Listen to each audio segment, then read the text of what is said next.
Okay, let me introduce Ryan. So I've known Ryan for probably about 20 years, I think, or nearly.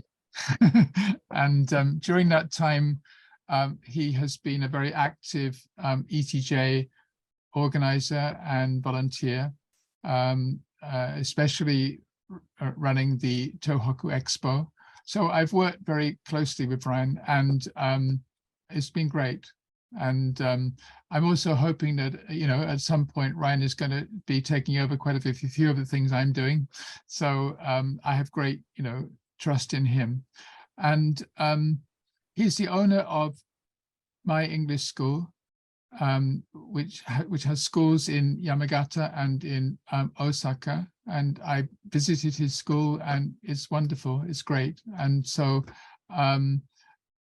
his schools, of course, are especially great because they use Finding Out. No, joking.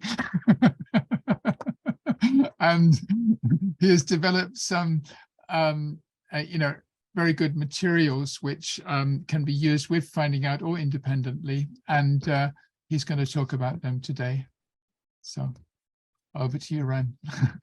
Well, thank you very much. I'll go ahead and I guess if I share my screen here, I think everyone should be able to see the PowerPoint here, I believe. I will also be showing some things with the camera, so you want to, let me. Yeah, it's fine, right? Yeah. Okay. I just wanted to close it. My wife stepped in for just 1 second to hand me something. She neglected to close the door, and I was like, it's getting cold in here. And I realized, oh, the door's still open. So no, we're up in Yamagata, and so we're already getting in cooler weather here, and have heating on. But anyway, yeah, thank you very much. My name's Ryan Hagglund. And as David said, yeah, I run My English School, which is also called My English School. So I'm not just being arrogant when I keep referring to My English School. I'm not trying to be possessive. And we let's just going through a little bit, kind of give my show where I am here. Well, today I'll be talking about some mini cards that we have produced for our school and a workbook that we have produced. A very quick introduction to the school. We're called My English School. We have like my business. We do business English. We do kids classes. We run in Yamagata's only immersion kindergarten. We also have a thing where we've been referring to it as my learning. And we're working with attorneys on that. We've got a little bit of a trademark dispute on that. Right now, we're calling it My Materials, but you've seen it under My Learning before, and we will be working on that. And so, but all with the My moniker. And so, yes, My English School, My Kids is what we use for our children's classes. And we currently have about 1,200 students across 10 schools, 7 schools in Yamagata and 3 schools in Hyogo Prefecture, in the area outside of, the Hyogo area, but more outside of Osaka, in like Takarazuka, Kawanishi area. And so, yeah, those are our schools. You've got, Yamagata and Hyogo. And this is a picture of one of our schools. This is our immersion kindergarten and one of our language schools. You can see inside the school, we do the My logo, the world map. And one thing we do at our schools that this is incorporating with the Finding Out is we don't have desks and tables in the schools. We do a lot of child movement, and we do these floor to almost ceiling whiteboards. So the kids do a lot of writing, and they do writing in notebooks and in the home books as well, but they do a lot of writing on the whiteboards during classes. And there's enough whiteboards in each school that most students can have half a white, between 1 and at least half a whiteboard, if not a whole whiteboard to themselves during each lesson. This is our staff back in 2019. We've had to wear masks, so we don't have a good staff picture since then. Hopefully we'll get a good staff picture in 2022 or 2023, this coming April. But as David mentioned, we use Finding Out. Took over the school in 2008. We had one location, about 100 students, and we took over the school in January, and just from the studies had decided that we were going to implement Finding Out as soon as possible. And starting in 2008, starting that April, we implemented Finding Out for all of our children. We had about 70 children at that time and about 30 adults. So about 70 elementary school students at that time. All 70 elementary school students switched to Finding Out 1, regardless of what age they were, first grade, second grade, third grade, fourth grade, fifth grade, whatever. We put all of them in Finding Out 1 that year so they could start with the progression on the phonics and on the reading and the writing.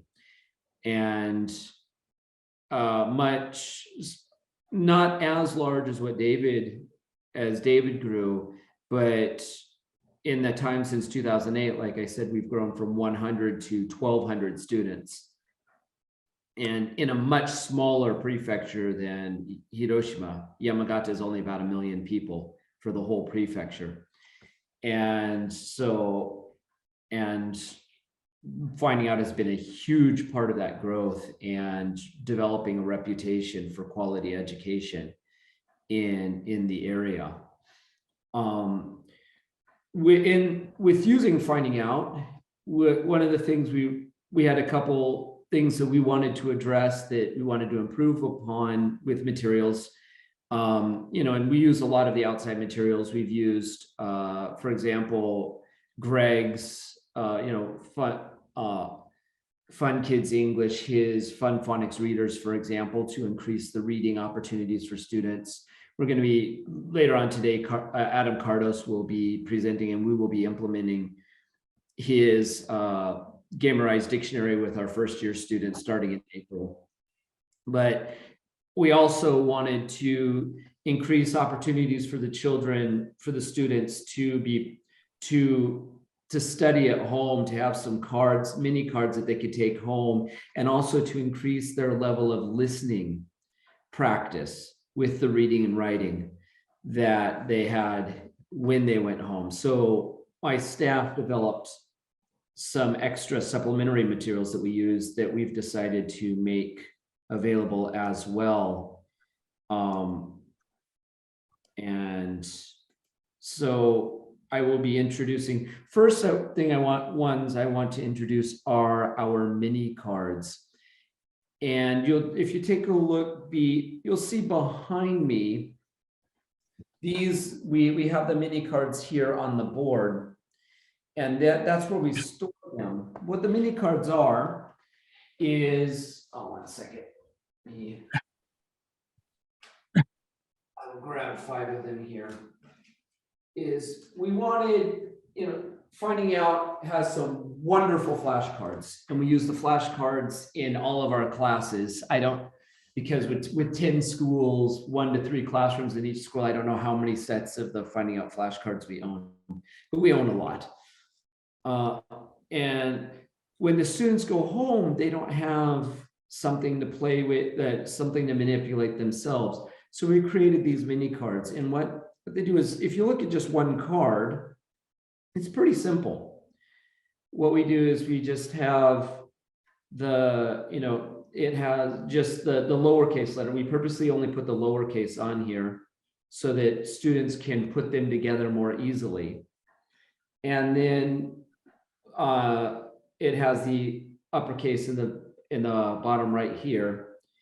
And on the top, it also shows the stroke order. You can see the stroke order there. And then on the back, it has the anchor word. And the anchor words match the Finding Out anchor words. Though the artwork is different. We used our own artwork for copyright reasons. But So what this does is, it gives the students something they can take home. And you'll notice it has a hole on the top here. So what the students can do is they get a ring. The students get a ring and they get their mini cards on it. So what we do here is, if you take a look, I'll show you some pictures here. So here's one of our students with her mini cards. And what the mini cards allow the students to do is to play games and activities while combining letters. So if I have like the A card, the apple card here, and I can just take it off the ring and do the cards. Or these are all the vowel sounds here. Let me grab some consonants.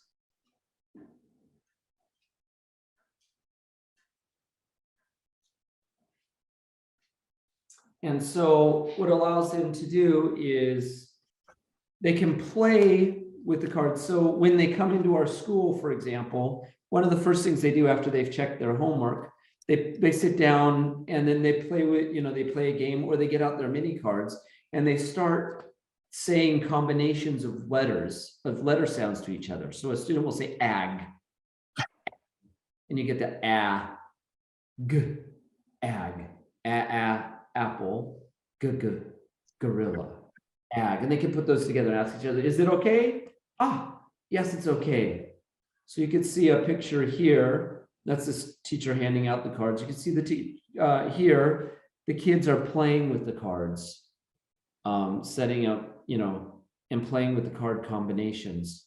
Here you can see a group. This is the lobby time at in the lobby where the students have gotten each of their sets together. And this student is asking, so he's got an umbrella, tiger, so ut, and he's asking the teacher, is that okay? And they're using them together there. So what we've really found this to be helpful is it gives the children an opportunity to put the cards together. It reminds them of what the anchor words are so they can look. If they forget what the letter is, we could say, go look at your mini card. And they go look at the mini card and then they, that's right, igloo, so igloo. And then they can put cards together. Like if I say bag, you can b, a, g, bag, and they can put those together.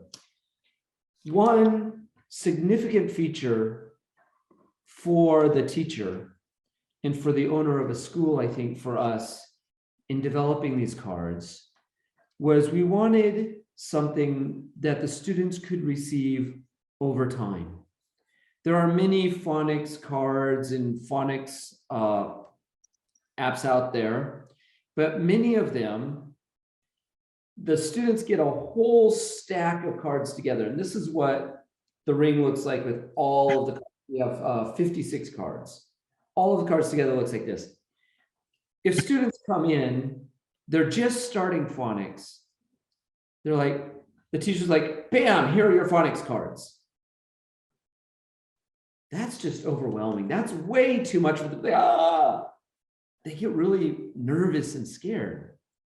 So what we can do is, because the cards come at not collated, not individual packs of A, B, C, D, F, G, H, I, J, K, L, M, N, P, all the way to Z for each student. They come in packs of a bunch of A's together, a bunch of B's together, a bunch of C's together. That we can see in our situation, we put them up on the whiteboard, or not on a whiteboard, we put them up on a holder like this.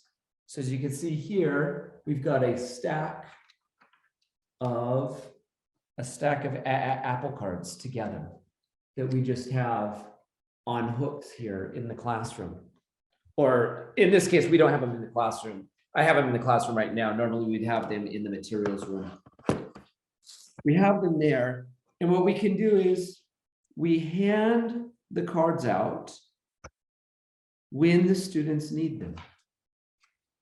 So at the very beginning of the year, as we're using finding out, you start finding out, you start with a, pardon me, I just dropped the card there. Start out with a, I,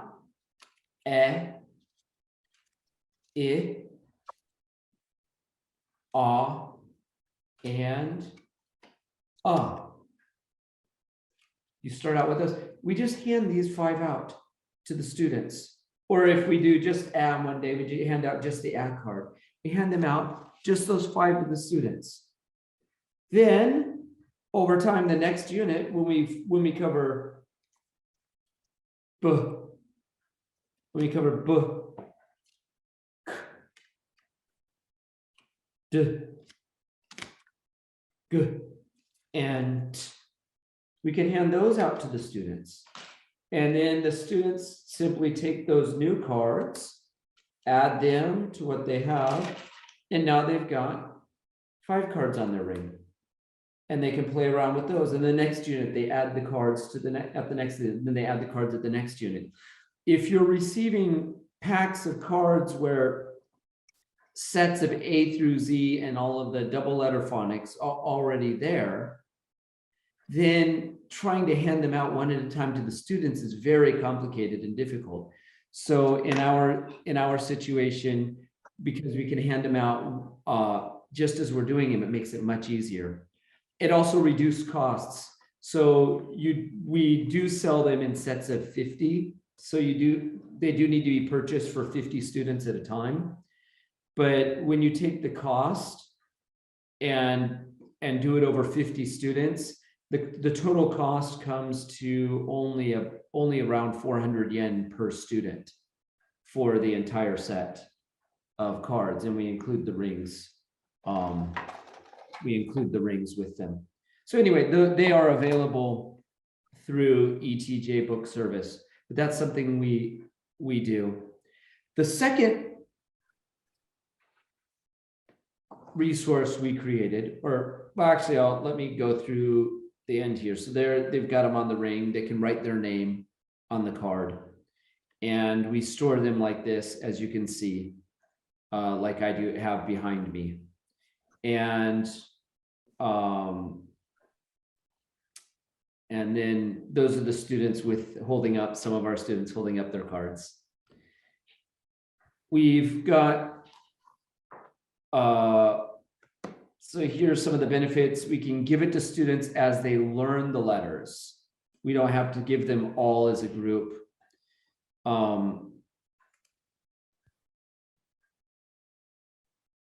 Includes the ring and the hole on the card. We purchase in packs of 50 students, and this is need to work on the slideshow here, and it's a very low cost per student. So that's the next thing we created is this. We created a MyPal. It says MyPal 1, and currently there's not a MyPal 2 yet, unfortunately. We've received requests. With the MyPal 1, what we wanted to do is create opportunities for the students to do even more listening and writing practice at home. So we created a workbook, and this workbook has 141 tracks of listening. It's now all done by QR code. When we first made the workbook, when we handed it out to students, we gave them CDs. And the workbook actually required 3 CDs to be handed out with it. It had that much listening homework on it that it required three CDs to fit it. And this workbook goes with Finding Out 1. So just to give some examples, like I said, it has 141 tracks of listening. It gets the expanded writing practice. It's 145 pages. So we start here, and here's the first pages, and goes to 145 pages of extra writing practice. And so here's an example. I'm going to do just some example pages, but then also some of the example reading here. So here is an example of unit 1. This is the very beginning where they're actually, this is page 2 and 3, where they're just doing apple. And we want them to do some listening practice, and they can do the listening, the basic listening practice they can do with the Finding Out 1 CDs. And then with this as well, you can see they have a QR code. If people want a CD, we do still have CDs available, but almost no one requests CDs anymore. The listening is all available with a QR code on an iPhone or an iPad or an Android. Can read it fine. We have the QR code goes straight to the listening track, so there is no need for them to scroll through a menu and find which listening track will be correct. Go straight to the listening track, and they can listen. And here's some writing practice for stroke order, letter formation. But you'll see on the next page, it's what they're doing is they will listen to the track and it'll say like apple, and they circle the not egg. Octopus, they'll circle that, not ant. Or pardon me, it'll be ant, and they'll circle that, not the octopus. For the next page, you can see also, the next listening, it will give them, the listening will give them items to be drawing, like number 2, ants, and they have to draw an ant. Or this, so some other listening activities you here you can see on the left side of the page, the left top, the same kind of drawing activities. This is going in, this is unit 2, where they start B, C, D, G, T. And here we want them to start listening to get some differentiation. So you can see they have the stars and the picture isn't completely visible. So what's the picture? And so what we'll do here is I want you to listen. Please let me know, the sound should come through, but please let me know if you have trouble hearing. I'm going to give an example of one of the listening tracks. Unit 2, Activity 5. Or the top right half. What is it? It's a bed. What is it? It's a bed. So bed, so they should circle the B, the bed. What is it? It's a cot. What is it? It's a cot. So they hear cot, and then they should circle the C. What is it? It's an elf. What is it? It's an elf. What is it? It's a tiger. What is it? It's a tiger. And I'll go ahead and we'll do, we've got some other example ones coming through, but that will give you kind of an example of what they're doing. And so they have a tiger, the next one's a dog, and then a gorilla.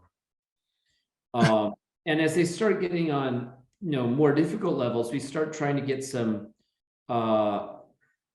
additional problems for them. For example, you can see here when they do the listening, and I have a listening track, I think, for this on a later one, but it'll be like b.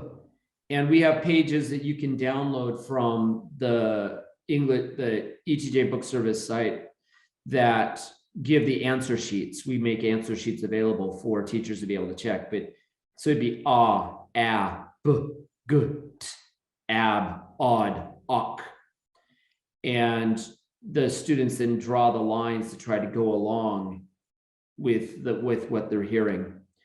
One thing we do that's a little bit different than Finding Out does not do letter combinations until unit 7. We start letter combinations from unit 2.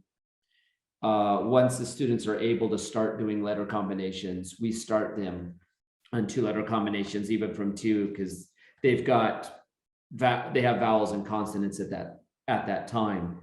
And we find that works well for us and allows them to then sail through units 7, 8, and 9 much more quickly. But yeah, so answer sheets are available. And so here are some more, some higher level units. You can see where from the listening, they have to try to finish the picture based on the listening they hear. So like number 5 is it's a gorilla. Number 4 is probably it's a dog, I'm guessing. I'm not actually sure. Number 2 might be it's a cat. But then they listen, they have to finish the picture. And on the top right, this one, there's no listening on this one, but this one is simply, they cross off the one that doesn't match the book. So then as we're going on, here is an example audio at the top left, an example audio of going through the puzzle to get the dog to the bone. Unit 6, Activity 5. R, r,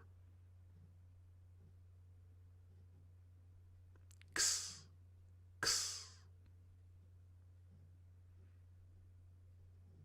Is.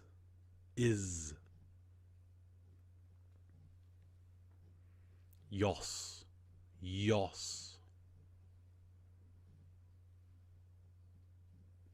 six,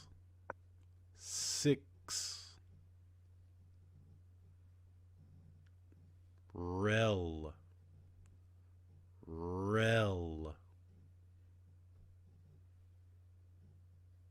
zod,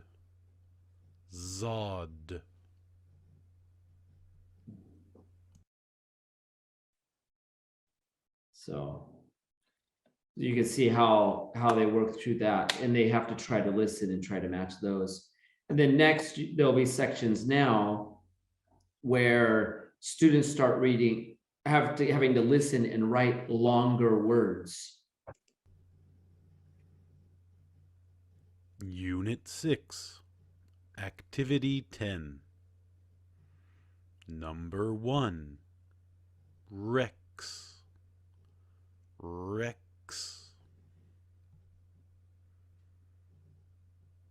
Number 2, Rexaws.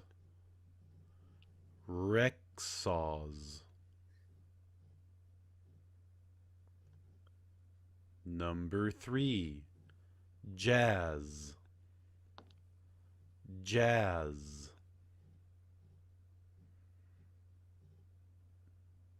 Number 4, Jazzic.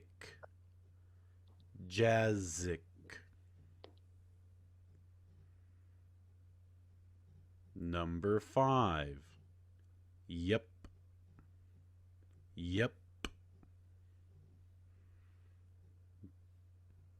Number 6, Yepon.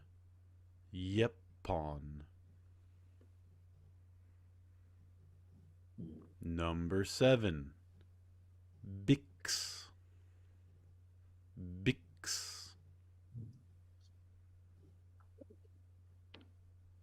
Number 8, Bixit.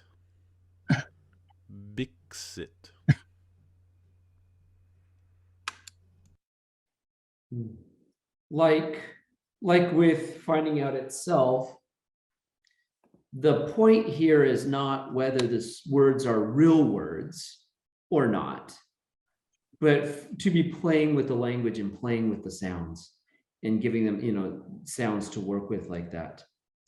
So, so most of these, but jazz is a real word, it would have 2 Z's, but that's not important right now at this point.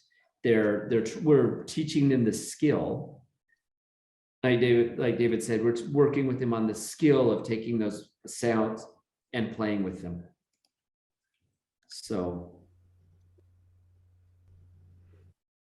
then we also start to have crossword puzzles. So you can see like down 1 is, bucket. So we have bucket down, and 3 across would be crack. crack there. And we will have worked with them on some of the vocabulary ahead of time in meaningful situations to help them with those.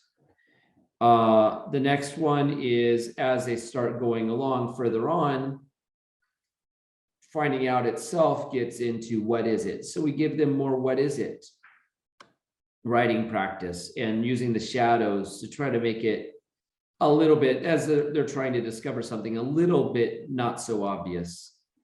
Or and here too, the meaning, you know, he's saying what is it because she's hiding it behind her back, and she brings that out in front. It's a cup. It's a cup, a very, very big cup, but it's a cup. Then we work with the banana here.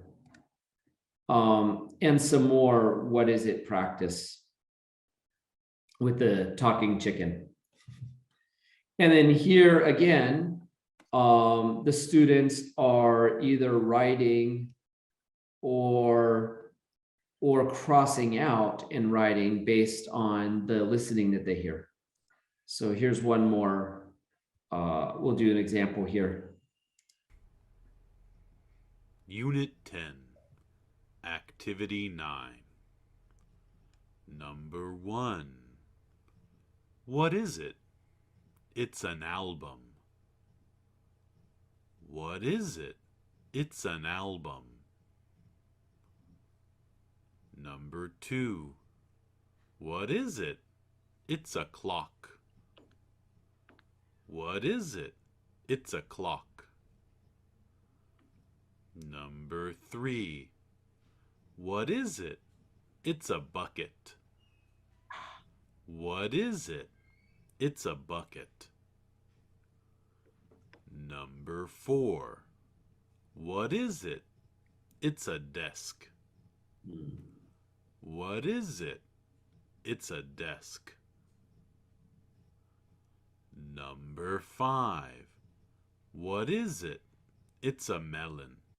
And this can also be a way that sometimes words like bucket, that we can introduce some new vocabulary in meaningful ways without having to specifically teach them. It's coming up with the picture and the word in the moment, because bucket is a word that normally doesn't show up in finding out. So can we, there we go. And here again, the pictures, you can see pictures. Unit 15, Activity 15.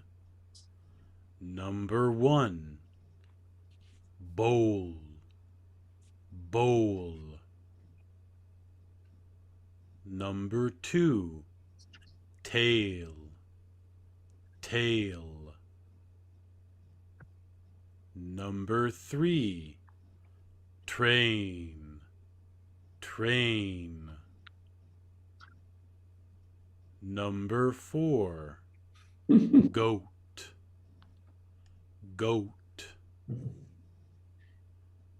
Number 5,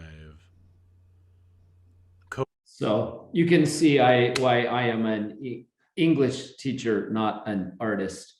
And I am trying to draw on my computer screen with the computer pen. But they draw the different pictures and add, you know, and work with those. Unit 15. Come on, there we go. So this is just the comment we received. I have a couple other school owners who have been using these books for several years. And this was a comment we received from one other school owner who just wrote me an email, and I didn't ask for a specific recommendation. This was an email that came when requesting some more books. It simply states, you know, I hope this email finds you well. This year I started using my English PAL 1 with my new Finding Out 1. It has made a real difference, and students have made a lot better progress with class than before, I think, because they're getting a lot more of these listening and manipulating opportunities outside of class. And we're excited to see too how it works out with our first year students this coming year as we're doing this, and even add in the software that Adam is working on. So that is what we have. Yeah, so that is what we were using. So we've got the My English POW 1, and we have the mini cards. They're both available on ETJ Book Service. If you have any questions, just send an email to mymaterials@myego.com, mymaterials@myego.com, and we can get back to you with any questions you might have. This one looks like I finished with quite a bit of time to spare. I don't know if we'll have many questions at all. I haven't seen any show up in the chat yet. But if anyone has any questions, I go ahead and take those now.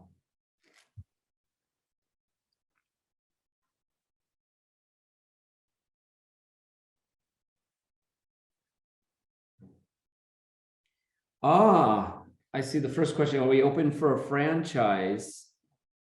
And we don't currently franchise. I've been asked before, maybe in the future, but if we were to do it, I would want to be sure we were adding value to anyone that was using a franchise, that we weren't just adding a name and taking money.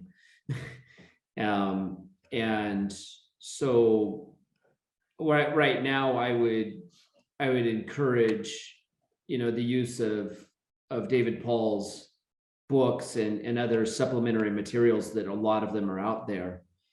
But if you have questions on what, as far as running a school or anything, I will put my email on here. And please feel free to reach out to me with any questions you have. There are other many great groups out there on how to, with people who will support you on running a school. But yeah, we may or may not want to do franchises in the future, but right now we're focused on doing the best possible education for our students. How much do we charge the parents for the cards? We actually do a yearly materials fee that encompasses all of our materials for the year. The fee currently is 7,700 yen per year per student. We're raising it to 11,000 yen beginning in April, and 16,500 yen for the first year students, the ones who will be using Adam Cardos's Gamerized Dictionary. But the ones not on the Gamerized Dictionary, starting in April, will be 11,000 a year. But that 11,000 includes all printing. It includes the Finding Out textbooks, the workbook. So we use the Finding Out home book and our workbook and the Finding Out class book. It also includes Greg's fun phonics readers and other material and the mini cards. So we just put it all together rather than trying to charge individually. Do the students keep their cards at the school, or do you have a problem with students losing cards? This is what, in our situation, the students take them home with them and keep them in the bags. We want them to play with the cards at home. Especially when students are having problems, we actually have a list of different activities and games that we give to the parents and to the student that they can use the cards with to help practice. Occasionally, like the other day, for some reason, a student had all their cards, but they were missing the D card. I don't know why they were missing D. They just were missing D. If they're just missing D, we go over, I just go over to the thing here and I'll just say, okay, you're missing the D card. Here's a new D card. And we just give them the one D card. If they lose all of the cards that they have, we do charge them 550 yen for a replacement fee. If they lose only one, we're like, okay, we'll just give you the one. But if they lose all of their cards, we charge them 550 yen to replace. And it doesn't matter if they've lost only 5 of them. It doesn't matter if they've lost 20 of them. Anytime we need to replace the whole set, then we charge them 550 yen just to replace it. And the charge is more to encourage them not to lose them. Because then when the parents get a charge, the parents are like, oh, we want to make sure that they don't lose them. And no, the cards are not laminated. They're on business card stock. So they have a glossy finish to them. They're not laminated, but they do have a glossy finish. And I can't remember what the thickness of the paper is, but it's not too thick, but it's not thin like just a piece of copy paper. So yeah, but yeah, they are not laminated. That was in response to Greg's question.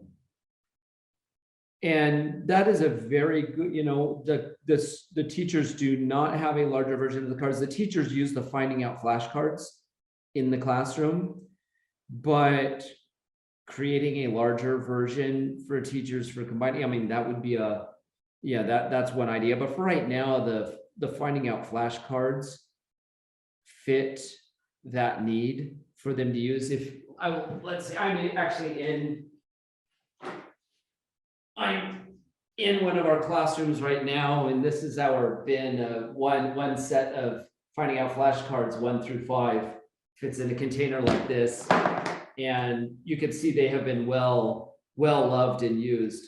But they have the Finding Out flashcards. This is Finding Out 1, the zebra card, and so this is the Finding Out 1 zebra. Our mini card, zebra card is, where is it? I don't see here it is. And here is our mini card zebra. So the students get the zebra and the teacher would have this one. If they need to, they can cover up the big or the small one if they only want to use one size of letter.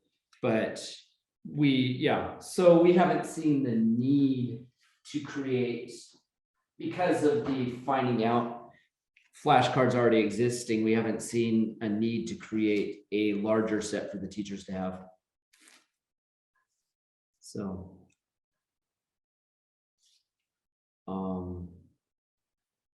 but thank you, good question.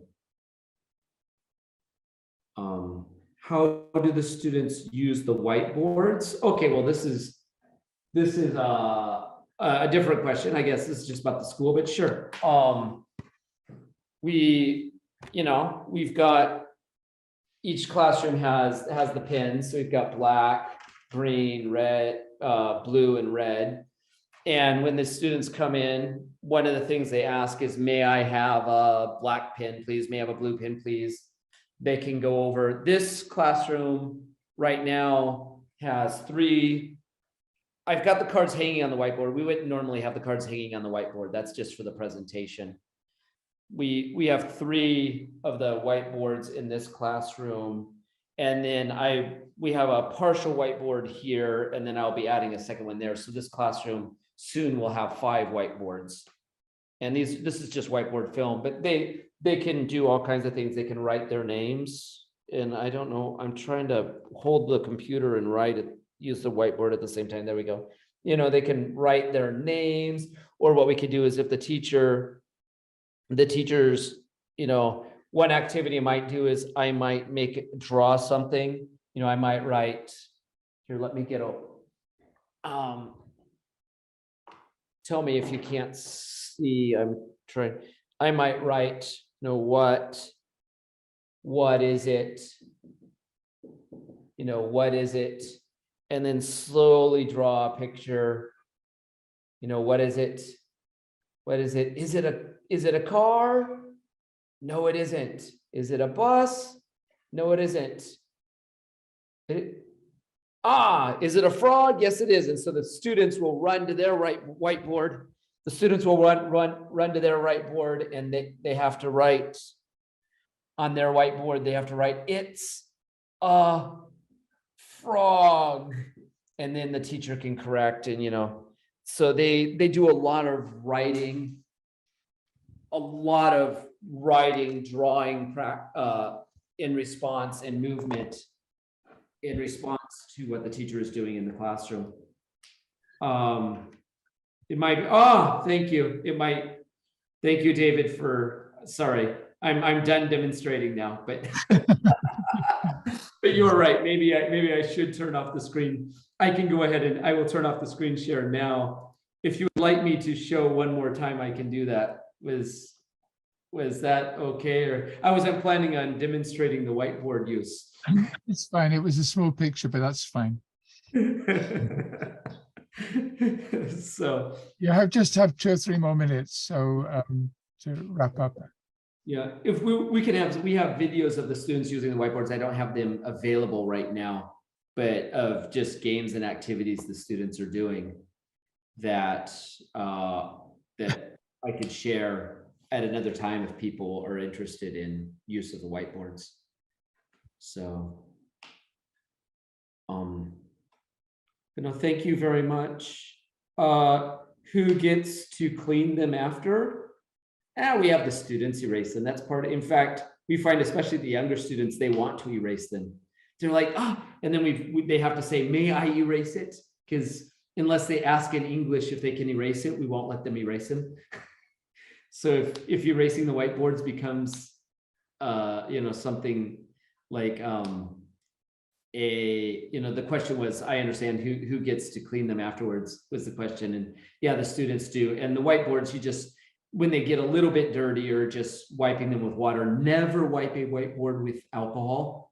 It will ruin the finish and it will make it harder to erase over time. Always wipe whiteboards with only a cloth and eraser, or if you need to use a liquid, use water. Never use a cleaner or alcohol. But yeah, most times the students just wipe them. Also the teacher, if you notice, because they're tall, the teacher can write at the top towards the top of the whiteboard. And yeah, they can write towards the top of the whiteboard things that they want that are just for them. I write all of my lesson plans at the top of the whiteboard for me to look at really quick, and the students can write on the lower sections.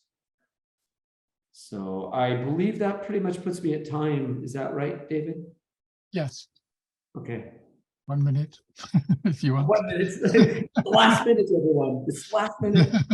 Question in at the last minute. So, thank you for everyone for listening and attending. And if you find the materials helpful, definitely please let me know. Thank you, Ryan.